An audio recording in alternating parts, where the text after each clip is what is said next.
wabarakatuh. Assalamualaikum warahmatullahi wabarakatuh. Waalaikumsalam warahmatullahi wabarakatuh. Alhamdulillahirabbil alamin. Senantiasa kita bersyukur kepada Allah Subhanahu wa taala yang telah memudahkan kita untuk dapat beribadah kepadanya. Kemudian salawat dan salam semoga senantiasa Allah limpahkan kepada teladan terbaik kita Nabi Muhammad sallallahu alaihi wasallam, kepada keluarganya, sahabatnya dan pengikutnya dari awal hingga akhir zaman. Allahumma amin. Jamaah rahimakumullah, marilah kita senantiasa berusaha meningkatkan takwa kita kepada Allah. Takwa satu kata yang kita semua paham maknanya. Laksanakan apa yang Allah perintahkan dan tinggalkan apa yang Allah larang. Tidak ada bekal terbaik untuk kembali kepada Allah kecuali bekal takwa. Wa tazawwadu fa inna khairad taqwa wattaquni ya ulil albab. Allah berfirman, berbekallah kalian. Ayat ini khususnya untuk haji, tapi ayat ini maknanya luas juga untuk kembali kepada Allah. Kata Allah, berbekallah kalian. Ingat sesungguhnya sebaik-baiknya bekal adalah takwa. Bertakwalah kamu kepadaku, kata Allah, wahai orang-orang yang berakal. Jamaah rahimakumullah, senantiasa kita mengevaluasi diri kita, introspeksi, muhasabah terhadap seluruh apa yang Allah perintahkan, apakah telah kita kerjakan atau belum. Terhadap seluruh larangan Allah, apakah telah kita tinggalkan atau belum. Lalu introspeksi terhadap akhlak kita, karena kita sudah bahas dari pertemuan pertama sampai yang ke-6 atau ke-7 malam ini. At-tarima ayyuhan nas al-jannah, al-jannah, yang paling banyak mengantarkan manusia ke surga itu karena yang pertama takwa Allah, adalah sebuah takwa kepada Allah. Kemudian wa husnul khuluq, akhlak yang mulia, tentu kaitannya kepada manusia. Terakhir kita bahas penyakit lisan yang paling puncak, karena yang paling banyak mengantarkan ke neraka itu ada pada mulut kita. Aksarul khataya bani Adam fi lisani. Kata Nabi, kebanyakan dosa anak cucu Adam itu ada pada lisannya, yang hari ini dibantu sama jempol, karena suka main medsos lalu mengomentari hal-hal yang tidak bermanfaat atau menyebar berita-berita bohong, share sana share sini, atau tulisan yang mencela orang lain yang dia sendiri sebenarnya nggak tahu. Nah, jamaah rahimakumullah, jadi evaluasi yang pertama kaitan kepada Allah, yang kedua kaitan kepada manusia. Ghibah itu para ulama menempatkan ranking pertama dari dosa lisan. Afatul lisan itu yang paling puncak ghibah. Zikroka ahika bima yakrahu kata Nabi. Kau membicarakan keburukan saudaramu yang dia tidak suka kalau itu dibicarakan. Baik, itu terakhir pertemuan kita. Malam hari ini rencana saya kita break dulu untuk bab akhlak sampai dengan ghibah, sebelumnya sombong, dengki, bakhil, marah, zalim dan seterusnya. Rencana kita malam ini kita bahas akidah. Tapi sebelum itu kalau ada yang ingin disampaikan, ingin ditanyakan, silahkan. Kalau bisa saya jawab, nggak bisa PR untuk kita semua. Bapak silahkan. Boleh menyangkut tema-tema kita yang kemarin-kemarin, atau ada tema-tema yang lain yang ingin disampaikan, monggo silahkan.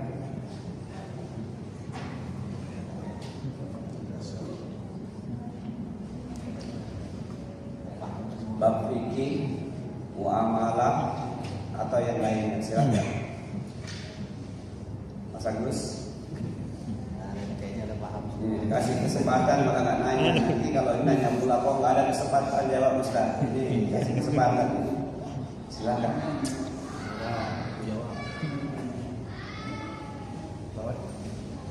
Seharian kamu jualan sayur, ada masalah trouble buat kamu ragu? Gak ada. Kita masuk belajar bab akidah kalau gak ada. Baik, jamaah rahimakumullah. Nabi SAW 13 tahun di kota Mekah. Secara umum hanya mengajarkan akidah, keyakinan, akidah. Kita ini jarang belajar akidah, banyaknya belajar fikih. Padahal kalau kita ikut jalan Rasulullah, awal dakwahnya itu akidah itulah yang ditanamkan. Bahkan di Mekah itu kurang lebih 13 tahun. Di Madinah lanjut lagi. Saking pentingnya. Kenapa jamaah rahimahumullah? Karena semua nabi dan rasul diutus oleh Allah itu untuk menanamkan akidah, meyakini bahwa hanya Allah lah satu-satunya Tuhan yang berhak untuk disembah. Tidak ada kekuatan apapun di langit dan di bumi kecuali kekuatan dari Allah. Jadi kalau kita bicara akidah, ini sesuatu yang harus tertancap kuat di hati dan jiwa kita. Karena kalau tidak, banyak orang ahli ibadah tapi akidahnya tidak mantap. Meyakini bahwa yang menjaga laut pantai selatan Nyi Roro Kidul. Meyakini bahwa kalau main ke pantai laut selatan jangan pakai baju hijau. Meyakini kalau ada suara burung malam bahkan ada kematian. Setiap bangun rumah ada pantangan masang holo-holo di hari Sabtu. Lalu menggantungkan pisang, tebu, padi, bendera di atas rumah itu dengan keyakinan supaya rumahnya sejahtera. Nah itu kan rusak semua kita. Meyakini kalau ada yang meninggal hari Selasa akan lanjut menarik hari Sabtu. Meyakini kalau dengar suara burung hantu ada kematian. Kalau ada suara ayam berkokok di waktu maghrib, ada anak tetangga yang hamil belum nikah. Itu semua keyakinan yang merusak akidah kita. Nah, jamaah rahimakumullah, bab akidah ini sesuatu yang harusnya kita dulu mengawali belajar agamanya dari mulai dari situ. Inti dakwah para nabi rasul adalah mengesahkan Allah. Inti dakwah. Jadi semua nabi rasul itu intinya itu mentauhidkan Allah. Ya Allah. Seluruh nabi rasul itu dakwahnya sama, syariatnya boleh beda. Kalau Nabi Adam itu dalam sejarah kota Mekah dan Madinah dijelaskan ketika hajinya tawafnya itu 7 hari 7 malam baru berhenti. Kalau kita sekarang wajar Nabi Adam tingginya berapa? 60 hasta, hampir 30 meter menjulang.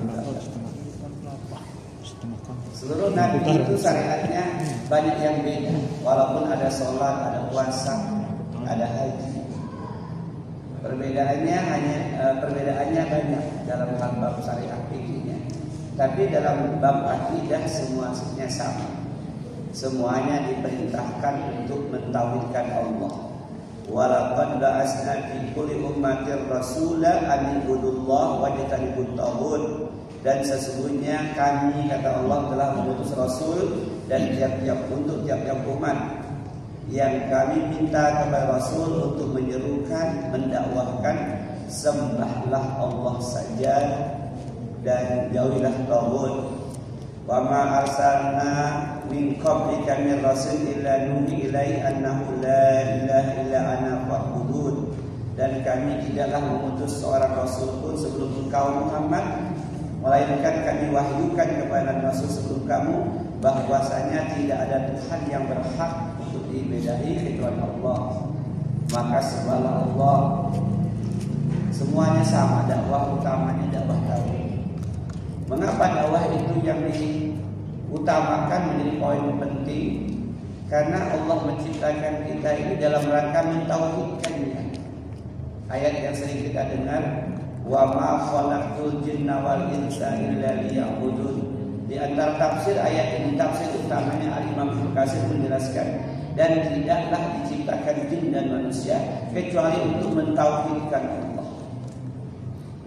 Yang makna letterless-nya, dan tidaklah kami ciptakan jin dan manusia kecuali untuk beribadah kepada Allah. Ibadahnya nanti masuklah yang disebut dengan tauhid uluhiyah, menjadikan Allah satu-satunya Tuhan untuk diibadahi. Jadi nggak ada lagi meminta kepada kubur, datang kepada tempat-tempat yang dianggap keramat, lalu meyakini bahwa di tempat itu mendatangkan keberkahan. Nggak ada lagi yang sampai ngambil bekas untuk rokok kiainya disedot supaya dapat keberkahan. Nggak ada lagi yang cium tangan maaf sampai 12 kali dengan alasan alam berkah. Nggak ada lagi kasta-kasta meyakini adanya tingkatan-tingkatan dalam kedudukannya sebagai hamba Allah. Semua sama, mau dia kiai, mau dia ustadz, mau jamaah, santri sama. Yang membedakan hanya tingkat ketakwaannya. Innama akramakum indallahi atqakum, itu saja. Jadi nggak ada rasa lebih mulia, Allah yang paling mulia. Nah, jamaah rahimakumullah. Jadi mengapa belajar tauhid? Tauhid itu berarti yang berkaitan dengan Allah. Kalau akidah itu yang rukun iman yang 6 itu akidah. Poin pertamanya tentu rukun iman yang pertama itu antuk binabillahi, beriman kepada Allah, yang nanti keimanan itu dibuktikan dengan ucapannya asyhadu an la ilaha illallah, yang disebut dengan syahadat tauhid. Yang untuk itulah kita diciptakan oleh Allah, mentauhidkan Allah. Nah, artinya tidak mempersembahkan apapun ibadah kecuali hanya kepada Allah. Baik ibadah zahirnya ataupun ibadah batinnya. Ibadah zahirnya salatnya karena Allah. Ibadah batinnya, niatnya juga karena Allah. Ketika seseorang berniat bukan karena Allah, ada sesuatu yang dicita-citakannya, maka tidak Allah terima ibadah itu walaupun dalam praktek zahirnya luar biasa. Bisa jadi salat malamnya panjang, bacaannya Ar-Rahman 11 rakaat, tapi di hatinya terbersih keinginan, cita-cita dengan salat malam ini supaya nggak kena rolling, tak lagi rolling kepadanya. Cita-citanya supaya warungnya ramai, niatnya dengan sholat itu agar dia menjadi orang yang mudah segala urusannya.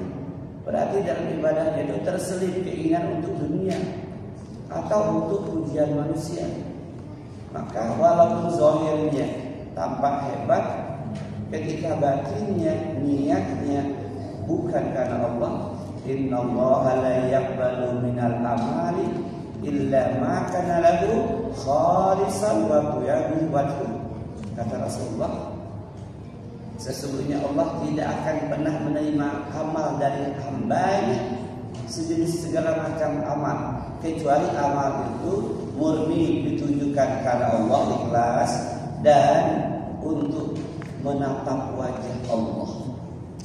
Mencari wajah Allah itu di antara maknanya menatap wajah Allah. Yang kedua, mendapatkan keridhaan Allah. Nah, jamaah rahimakumullah, ketika kita pahami bahwa mentauhidkan Allah dalam hal Allah lah satu-satunya Tuhan yang berhak untuk disembah, beribadah hanya kepadanya, dan mempersembahkan seluruh ibadah zahir, ibadah batin, ibadah lisan kita murni hanya kepada Allah, nanti kita akan mendapatkan ketenangan jiwa, mendapatkan keamanan, gak gelisah. Kok bisa begitu? Iya, orang yang murni ketauhidannya, akidahnya mantap, walaupun gelangnya itu ketinggalan di rumah, gelang akar bahan yang jadi andalan selama ini, dia biasa-biasa aja. Karena ada orang yang ketika cincinnya nggak kepake, udah pertengahan jalan balik lagi. Kok balik mas? Cincin keberkahan ketinggalan. Ya. Jadi ada orang yang bertawakalnya itu kepada benda yang dimilikinya, yang kita sebut dengan tamimah. Maka orang yang akidahnya mantap, yang tauhidulahnya oke, dia mendapatkan keamanan. Enggak dibuat sulit kehidupan. Ya rahimahullah. Allah Subhanahu wa taala berfirman, alladzina amanu wa lam yalbisu imanahum bisyurbi ulaika lahumul amnu wa hum muhtadun. Makasih. Al-An'am 82. Orang-orang yang beriman dan tidak mencampur adukan iman mereka dengan kesyirikan, mereka itulah orang-orang yang mendapat keamanan dan mereka itulah orang-orang yang mendapat petunjuk. Di antara tafsir Al-An'am ini, orang yang murni imannya, tidak bercampur dengan kesyirikan, hidupnya tenang, tidak gelisah, hidupnya itu nyaman, tentram, nggak kaget, nggak dibuat susah. Tapi kalau dia mencampurkan dengan kesyirikan, nanti dia dibikin susah. Contohnya misalnya orang yang masih menggunakan jimat stabil, ketika lupa naruh emas 5 gram di hubungan rumah itu, ketika bangun rumah mulai dari bisa, aduh lupa kemarin. Kenapa? Genteng udah dipasang, plafon udah dipasang, tapi lupa ngasih emasnya 5 gram. Karena ada orang berkeyakinan kalau dipasang emas 5 gram di hubungan rumah, maka rumah itu akan bercahaya. Ada orang yang gelisah ketika habis gali fondasi sudah dipasang batu, lupa potong ayamnya yang darahnya diterjunkan di fondasi. Dia nggak nyaman, maka hidupnya juga nggak tenang. Kenapa? Karena iman bercampur dengan kesyirikan. Ketika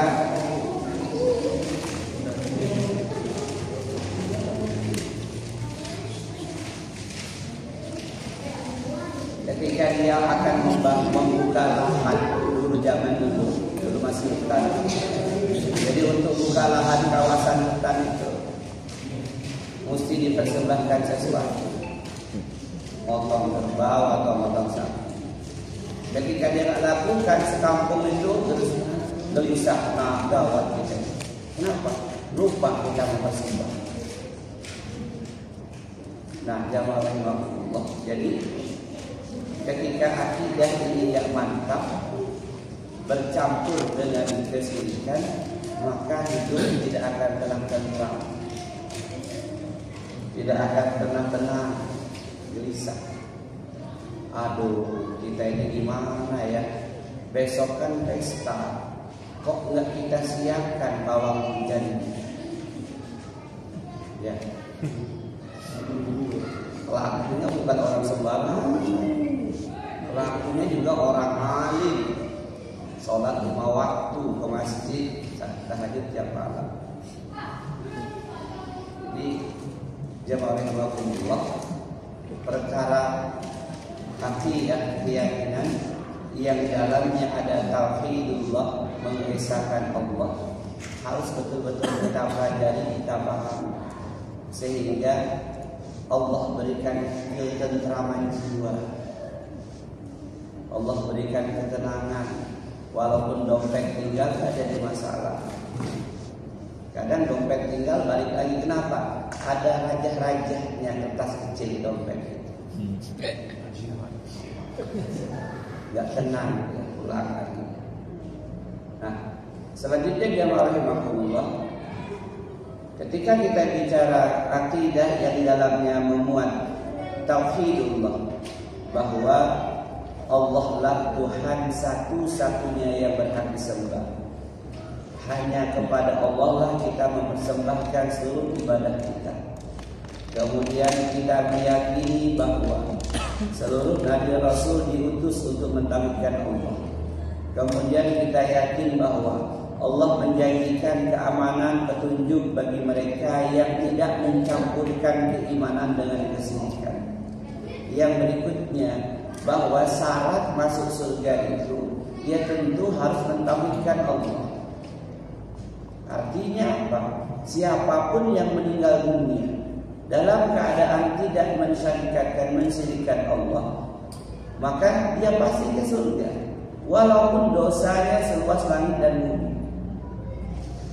Atau dia pernah berbuat kesyirikan, menyekutukan Allah, baik dalam sikap, ucapan ataupun keyakinan, dia telah bertobat kepada Allah, maka dia tetap punya hak yang sama untuk ke surga. Kata Rasulullah, man mata la yusyriku bihi syai'an dakhala jannah. Siapa saja yang sampai pada hari kematiannya tidak berbuat kesyirikan dalam bentuk apapun, baik syirik kecil, asghar maupun syirik akbar, syirik besar, atau kata ulama hadis ini menjelaskan hadis ini, dia dulu pernah berbuat syirik tapi dia telah bertobat kepada Allah, maka jaminannya surga, walaupun mungkin dia diazab dulu di neraka.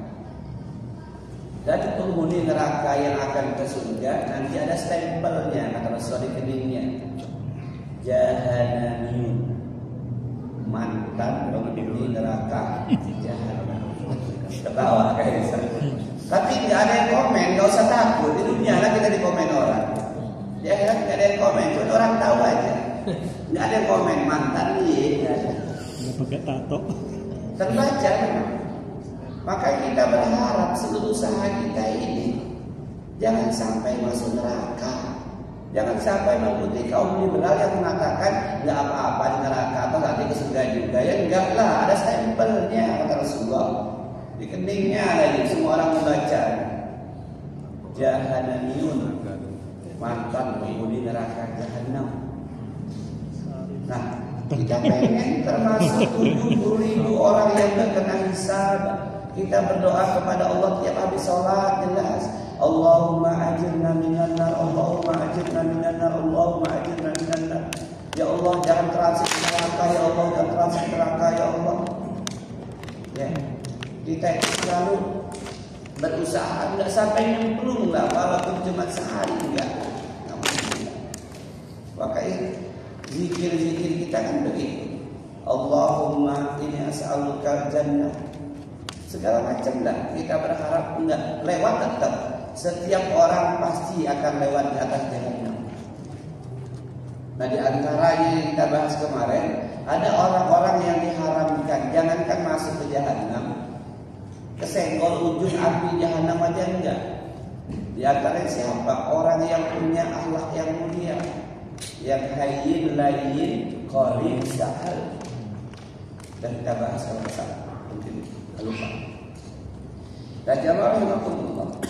Jadi kata Rasulullah, man mata la yusyriku billahi syai'an dakhala jannah. Siapa saja sampai pada hari kematian tidak berbuat syirik, maka pasti dia ke surga. Sambungan hadis ini, wa man mata yusyriku billahi syai'an dakhala nar. Barang siapa sampai hari kematiannya masih berbuat kesyirikan, maka dia pasti akan ke neraka. Lalu bagaimana nanti? Apakah dia ke surga? Tergantung kesyirikan tipe mana yang dia lakukan. Kalau syirkul akbar, syirik besar, dia tak sempat tobat kepada Allah, dia kekal di neraka. Tapi kalau syirkul asghar, syirik kecil, dia tak sempat tobat juga, kata ulama terserah kepada Allah. Apakah Allah akan mengampuninya, diazab dulu, baru dimasukkan ke surga, atau Allah tetapkan dia juga sebagai penghuni neraka kekal. Dan jemaah rahimakumullah, syirik besar di antaranya yang hari ini sulit ditinggalkan apa? Menyembelih hewan untuk selain Allah. Itu syirkul akbar. Banyak orang ketika gali pondasi rumah motong kambing, darahnya dialirkan di pondasi itu untuk supaya rumahnya kokoh kuat. Dari mana dalilnya? Justru itulah yang mendatangkan setan untuk kumpul di rumahnya. Kalau yang tadi yang meletakkan pisang itu simpul asghar. Tapi kita udah paham, udah ngaji, berhentilah. Taubat kepada Allah. Aduh, saya dulu yakin betul sekarang. Kenapa? Kalau pengen rumah bercahaya, kalau zahir ya pasang lampu, pengen dingin pasang AC, pengen sejuk lagi pasang kipas angin. Itu logika ilmiahnya. Kalau secara agamanya hakikatnya gimana? Nawilu buyutakum bisolati wa qiraatil Qur'an, kata Nabi. Beri cahaya, beri ketenteraman, ketenangan di rumahmu dengan sholat. Bagi laki-laki telah sunnah dan baca Quran. Baca Quran, bukan prestis, bukan handphone, kita baca. Sebagian orang meyakini kasih emas 5 gram di hubungannya, di holo-holonya itu, nanti rumahnya bercahaya. Ya enggak lah, emasnya ketutup sama pelapon. Sebagian orang menggantungkan botol-botol di rumahnya, 7 botol digantung di plafonnya itu dari 7 sumur yang berbeda. Ini mungkin karena dulu termasuk penggemar Elvi Sukaisi. Ya, apa lagunya ya? Apa Kaisar? 7 sumur kau datangi, tengah malam dan kau mandi. Enggaklah, saya masih sering lihat. Saya kan kawan kan tahu saya tukang kordek. Tukang kordek dulu pemain kordek Abu Utara. Kalau masa kordek lumayan main kan melihat ke plafon. Apa itu botol 7 butir 7 botol digantung. Jangan ngomong Ustaz, bukan Ustaz atau itu masih preman lah ya. Jangan ngomong Pak, itu untuk supaya rumah ini sejuk. Saya bilang pasang AC Bu. Jangan dulu. Tapi ternyata masih banyak. Ada yang naruh buci di antara ruang tengah dengan ruang depan itu taruh buci. Ada buci gede 3 biji. Saya bilang buci apa itu taruh di situ? Peninggalan mbah kita dulu untuk jaga rumah. Jaga rumah, siapa yang di depan atau satpam. Bukan ditaruh buci 3 biji, malah tempat jin nongkrong di situ. Nah, jawab yang mau. Jadi mentauhidkan Allah syarat masuk surga. Artinya ketika kita sudah paham betul, oh tinggalkan seluruh keyakinan, ucapan dan lain sebagainya yang berbau kesyirikan, tinggalkan. Ingat, jangan sampai kita memahami syirik itu menyembah patung. Itu contoh. Kan banyak umat Islam ini masih punya keyakinan syirik itu menyembah patung, menyembah dewa, menyembah matahari. Itu kekafiran. Menyembah syirik itu di samping dia beribadah kepada Allah, tapi dia juga mempersembahkan ibadahnya kepada selain Allah. Dia sholat 5 waktu, tapi tiap malam Jumat Kliwon dia juga nyiapin hidangan untuk mbahnya yang mau pulang. Kopi pahit sama rokok apa jamu bol zaman. Kamu orang tahu nggak di malam Jumat Kliwon apa? Nanti mbah kamu orang duit kamu orang pulang siapin kopinya. Tapi kalau itu syirik kecil. Kalau syirkul akbar, syirik besar tadi diantaranya menyembelih hewan untuk selain Allah. Dia mengatakan dalam sholatnya yang pakai bacaan inna sholati wa nusuki wa mahyaya wa mamati lillahi rabbil alamin. Nusuk di situ lebih tepat artinya adalah sembelihan, baik sembelihan kurban, akikah atau nazar. Ada orang yang bernazar, kalau saya datang ke tempat ini, doa saya selama ini dikabulkan, saya akan bawa kambing ke sini, saya sembelih di sini. Ada di TikTok, di Lampung itu. Nah, itu jadi awal. Saya nggak ngomong, beliau yang jawab. Saya sering tanya orang, Ustaz, gimana hukum syirik lah? Aduh, kami pelakunya ditaubat kepada Allah. Itu nggak ada berhenti misalnya tobat. Tidak ada tempat yang mulia kecuali 3 hal di muka bumi. Jadi meyakini satu gunung ini berkah keramat, satu sungai ini keramat, satu tempat ini banyak korban. Tidak ada. Hanya 3 tempat yang diperintahkan kita untuk mendatanginya kalau ada duit, ada waktu. La tusaddul rihal illa ila salasatil masajid. Janganlah kalian melakukan perjalanan, kata Nabi, dengan niat ibadah kecuali kepada 3 masjid. 3 masjid, bukan 3 kubur. Bukan 3 kuburan yang ada di Jawa Timur, bukan. Itu ziarah biasa aja. Boleh, tak haram, asal niatnya tidak salah. Tapi kalau niatnya sudah salah, datang ke sana menganggap datang ke situ mendapatkan keberkahan, seperti itu. Kata Nabi, la tusaddul rihal, jangan kalian melakukan safar, perjalanan yang panjang yang berat, illa kecuali ila salasatil masajid, 3 masjid. Masjidil Haram di kota Makkah, boleh kita ke sana haji atau umrah. Wa Masjidil Hadza, Masjid Nabi, Masjid aku ini kata Nabi Madinah. Wa Masjid Aqsa di Palestina, itu boleh. Tapi yang lain enggak ada keutamanya. Dulu waktu Masjid Kubah di Depok ramai orang, pede banget wisata religi. Sama aja sholat di Masjid Kubah Depok dengan ijma, iya sama pahalanya, enggak ada bedanya. Nah, mempersembahkan hewan sembelihan. Kalau orang ada yang bangun jembatan, sembelihkan sapi, taruh bikin pabrik, gali dulu sendiri, taruh kepala kerbau, itu syirkul akbar. Kalau syirik besar ini, insya Allah mudah mengetahui. Ya. Yang sulit itu syirik kecil. Payah. Contohnya mau nikah sudah pakai rapi, pakai jas, pakai peci hitam mengkilap PHS. Di belakang jasnya ditaruh jarum sama benang. Itu sih. Pada masa udah gagah dikasih jarum gede sama benang, biar hijab kobonya lancar, Ustaz.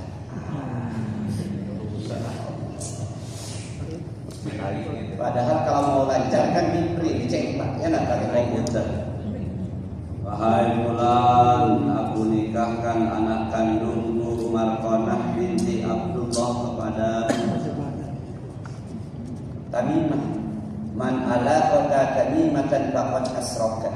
Barang siapa meletakkan, menggantung, menyimpan, memakai tamimah, meyakini tamimah itu mampu mendatangkan manfaat atau menolak mudarat, faqad asraka, sungguh itu adalah kesyirikan.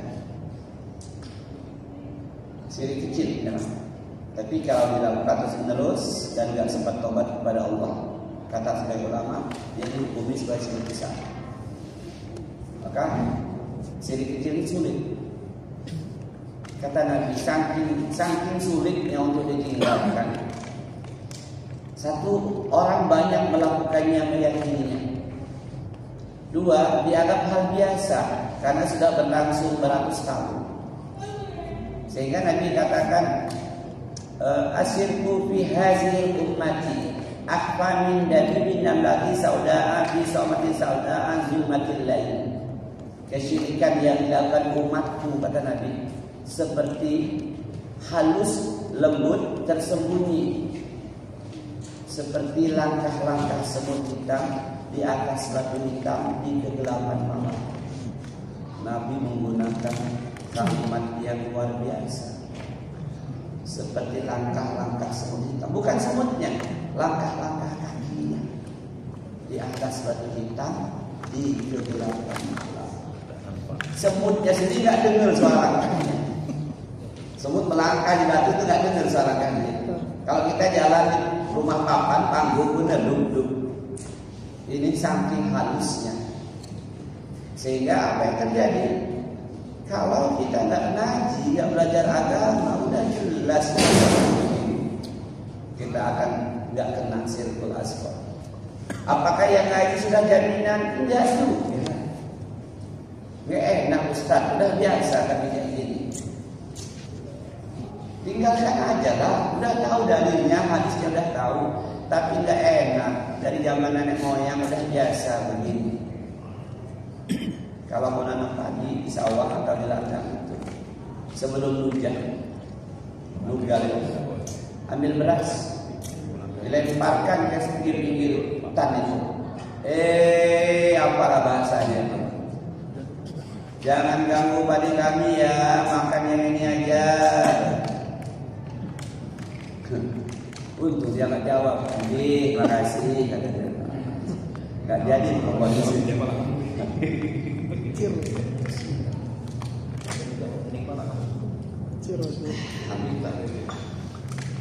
Baik, jamaah. Jadi mengapa harus kokoh betul dalam akidah ini, dalam keyakinan? Pada poin pertama ada tauhidullah, mengesahkan Allah. Karena pada poin yang keempat ini syarat masuk surga. Artinya sampai pada hari kematian kita jangan lagi ada keyakinan, ucapan, perbuatan yang berbau kesyirikan. Mau pesta, mau nikahin anak, gak usah lagi pakai cara ngundang pawang hujan. Gak usah lagi ngambil bawang sama cabai merah ditancapkan taruh di tanah. Gak usah lagi buang sempak pengantin ke atas genteng. Stop lah. Gak usah lagi takut sayurnya basi dipindahin ke piring-piring kecil taruh di bawah dapur. Mbak, nanti kalau mau makan jangan ganggu yang belanga gede ini ya, yang ini aja. Nah, banyak jawab ini nggak gampang. Jadi sekecil apapun. Dan kalau ragu-ragu, ada misalnya tradisi kebiasaan yang sudah berurat berakar dalam lingkungan tempat kita tinggal. Kalau ada tanya sama yang lebih, Ustaz, kami biasanya begini, boleh nggak? Tanya. Jadi kalau kita ragu-ragu tanya, supaya kita nggak kena. Karena tadi berat. Sehingga sahabat mengatakan, ya Rasulullah, alangkah beratnya kami terhindar dari kesyirikan itu. Kata Nabi, ini kafaratnya. Allahumma inni a'udzubika an usyrika bika wa ana a'lam wa astaghfiruka lima la a'lam. Itu doanya. Saya dan kawan-kawan semua pastilah, pasti kenal. Ya. Udah siap-siap mau berangkat ke Karang, mobil udah dipanasin, piring jatuh dari lemari. Apa itu mak? Piring jatuh. Nah, mak, tanda-tanda itu. Kode keras. Jadi besok aja ke Karang. Tiarah. Prasangka buruk terhadap sesuatu, merasa sial karena sesuatu itu syirik. Nabi sampai bilang 3 kali. Atiyaratu syirkun, atiyaratu syirkun, atiyaratu syirkun. Wa ma minna illa kana nisbuhu bitawakal. Tidaklah seseorang pasti pernah dalam hatinya ada perasaan sial karena sesuatu. Tetapi karena udah ngaji, Allah menghilangkan rasa sial itu dengan tawakal kepada Allah. Nanti ada yang protes. Udah saya bilang nggak usah berangkat. Tadi kan kata Anda ketemu kucing di jalan mata satu. Itu pertanda burung perencak bunyi terus di belakang rumah tadi pagi, masih motor kamu orang. Akhirnya kan apa polisi benar razia kan? Ada nanti orang-orang yang memang meyakini betul. Benar kan kata saya, benar kan? Makanya ya, kita berusaha. Memang itu tipuan talbis iblis, tipuan iblis, membuat kita itu selalu merasa nggak nyaman karena sesuatu, padahal nggak ada alasan. Kalau sudah kejadian, sudah hati-hati. Qadarullah wa ma syaa fa'al. Ini sudah ketetapan Allah. Allah berbuat sesuai kehendaknya. Kehendak saya aman, selamat sampai tujuan. Kehendak Allah masih syirik. Nah, jawab cepat waktu berlalu. Tauhidullah, mengesahkan Allah. Satu, seluruh Nabi Rasul dakwahnya sama, dakwah tauhid. Yang kedua, orang-orang yang bertauhid itu karena itulah mereka Allah ciptakan. Ketiga, tauhid yang benar menciptakan rasa aman tentram, nyaman, enggak gelisah. Zaman dulu kalau hujan, kemudian matahari terik, hujan panas kata kita, mulai pikiran macam-macam tuh zaman dulu. Nah, ini jin lagi beranak. Kampung-kampung zaman dulu. Jadi kamu orang jangan main keluar nafas, jin lagi beranak. Buktinya mana? Itu hujan, ada matahari terik panas, hujan panas. Ya, dengan suara burung merincak di belakang rumah. Nah, ada yang maling itu ya. Dari depan rumah ada tamu. Ternyata perincaknya di belakang terus bunyinya sampai agak siang. Malamnya mas sama bapak nunggu di pintu belakang, nunggu maling. Jadi yang ketiga Allah berikan rasa aman. Yang keempat, kenapa harus kokoh tauhid ini? Karena satu-satunya syarat masuk surga mentauhidkan Allah. Baik dalam keyakinan bahwa Allah lah satu-satunya Tuhan yang menciptakan, yang menghidupkan, yang mengatur, yang memelihara, yang ngasih rezeki, itu hak wewenang prerogatif Allah. Allah yang ngasih rezeki, Allah yang menghidupkan, Allah yang mematikan, Allah yang mengatur peredaran bumi ini, Allah yang menjaga gunung, Allah yang menjaga sungai, bukan Nyi Roro Kidul, bukan Mbah siapa penunggu gunung Merapi itu, Mbah Marijan, bukan Mbah Marijan yang menjaga gunung, bukan Allah yang menjaga. Jadi itu. Kemudian yang kedua nanti setelah rububiyahnya mantap, tidak ada sedikit pun keraguan, Allah semua yang menciptakan, menghidupkan, mengatur, melihara, ngasih rezeki. Enggak ada lagi ucapan kami kalau nggak dikirim mana, sudah mati, dah makan dari mana? Oh, uang jauh-jauh.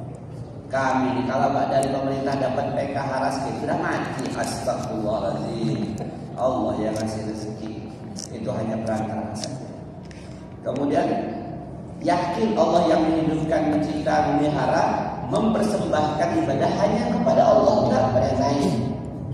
Sudah dilahirkan, dirawat, dididik, dikasih nafkah, udah besar dapat kerja, kok mengabdi sama orang lain? Itu bayangan gampang sederhana. Allah yang kasih semua kepada kita, persembahan ibadahnya kepada Allah, jangan kepada selain Allah.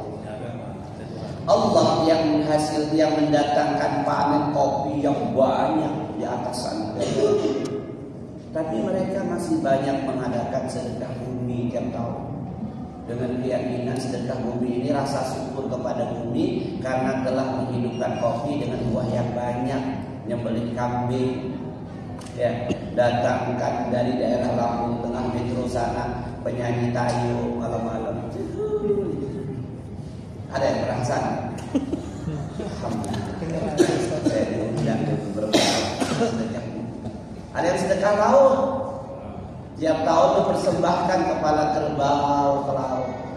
Keyakinannya yang ngasih rezeki laut. Aduh ya Allah. Sekarang udah mulai dihidupkan lagi saya di salah satu kabupaten di Lampung ini. Dulu udah mati, sekarang dihidupkan lagi jadi ajang pariwisata. Padahal itu syirkun akbar. Nah, jadi meyakini Allah yang rezeki, ngatur alam semesta, mempersembahkan ibadah hanya kepada Allah, enggak kayak lain. Nanti yang ketiga itu yang banyak perbedaan, bahwa Allah Subhanahu Wa Taala itu punya nama-nama dan sifat-sifat yang sempurna. Pada poin itu nanti banyak sekali perbedaannya dan jangan sampai saling mencela. Demikian yang rahimahullah, tauhidullah, mengesahkan Allah merupakan rukun iman kita yang pertama. Mudah-mudahan ke depan masih panjang cerita tahun ini. Ini selingan dari bab akhlak yang kita kaji. Kita akhiri kajian ini dengan doa kafaratul majlis. Subhanallahumma wa bihamdika asyhadu an la ilaha illa anta astaghfiruka wa atubu ilaik. Jadi mohon maaf. Wassalamualaikum